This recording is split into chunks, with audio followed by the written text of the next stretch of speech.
Hello, I'm Dr. Peter Lind. Today we're going to talk about hypothyroidism. And if you've had your blood tested for thyroid hormones, you're going to test the TSH, T3, and T4. And what you have to remember again is TSH comes from the pituitary gland and stimulates the thyroid. That's why it's called TSH, thyroid stimulating hormone. Now, when that marker is measured, it's going to fall in a medical range of 0.5 to 5. And to me, that's a very large range. It's not an optimal range. My optimal range of TSH is 1.8 to 3.0. And what I mean by that is when your TSH falls in that range, it's a good functioning thyroid stimulating hormone. Now, when you start getting really high, maybe above 5, and I've seen some as high as almost 30. But when you get higher than 3, all the way up, you have a lot of output of TSH coming from the pituitary. And what that means is actually a low functioning thyroid or a hypothyroid. So high TSH is pumping out of the pituitary gland to try to get the thyroid working better. So a high TSH means a hypothyroid, a low functioning thyroid. But again, that's just one marker. You have to look at the others like I mentioned, like T3 and T4.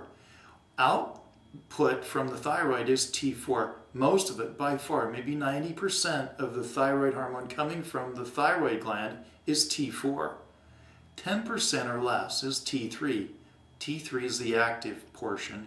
T4 has to be converted to T3. And that's done in the liver, in the gut, and different muscle tissues as well. So again, the three major markers are TSH, T3, and T4. If TSH is high, you have a functional hypothyroid system. Now, why is the pituitary kicking out so much TSH?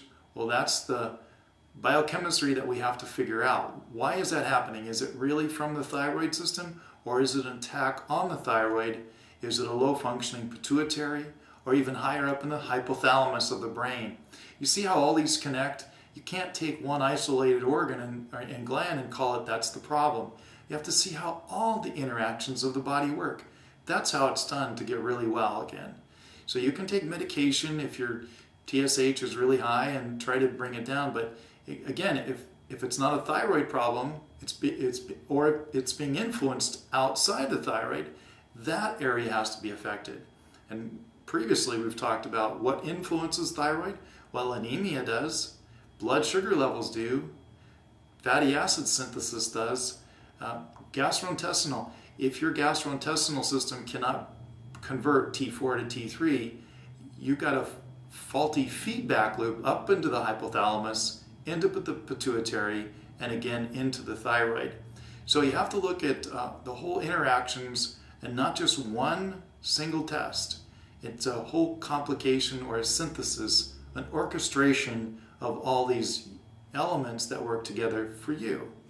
So hypothyroidism, that's the topic today, and I hope you've understood that basically high TSH means hypothyroid. In subsequent lessons, we're going to talk about different types of thyroid conditions. So hopefully this has been helpful for you and you understand a little bit better how the thyroid works and the orchestration of the other organs and glands together. So I'm Dr. Peter Lind, and I look forward to speaking with you again.